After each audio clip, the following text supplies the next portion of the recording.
ఆదిలాబాద్ పట్టణానికి ఆనుకొని ఉన్నటువంటి దుబ్బగూడలో ఇక్కడ పాఠశాల అంగన్వాడీ ఈ రెండు భవనాలు లేక ఇక్కడ ఉన్నటువంటి పిల్లలకు చాలా ఇబ్బందులు.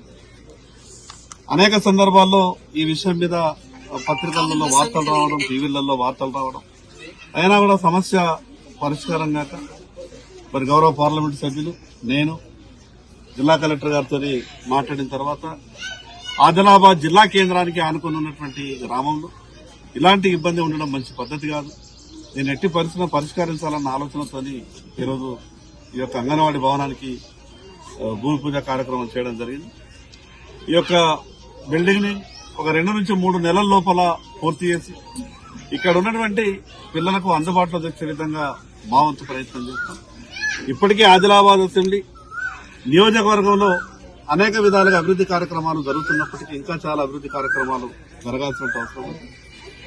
మంజూరైనటువంటి పనులను సాధ్యమైనంత తొందరగా పూర్తి చేయాలని ఈ సందర్భంగా అధికారులందరికీ కూడా విజ్ఞప్తి చేస్తాము.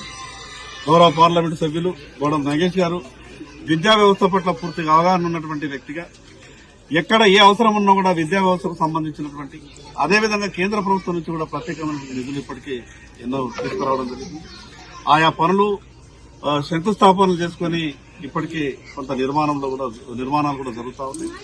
భవిష్యత్తులో ఆ పనులన్నీ కూడా పూర్తి చేసి వాటికి కూడా ప్రారంభోత్సవాలు చేసుకొని ఏదేమైనా సమాజంలో గొప్ప మార్పు తీసుకురావడానికి కారణమయ్యేటటువంటి ఈ విద్యా వ్యవస్థను ఎక్కడ ఏ ఇబ్బందులు ఉన్నా కూడా వాటన్నిటిని కూడా దూరం చేసే విధంగా మా వంతు ప్రయత్నం చేస్తామని ఈ సందర్భంగా తెలియజేస్తాం.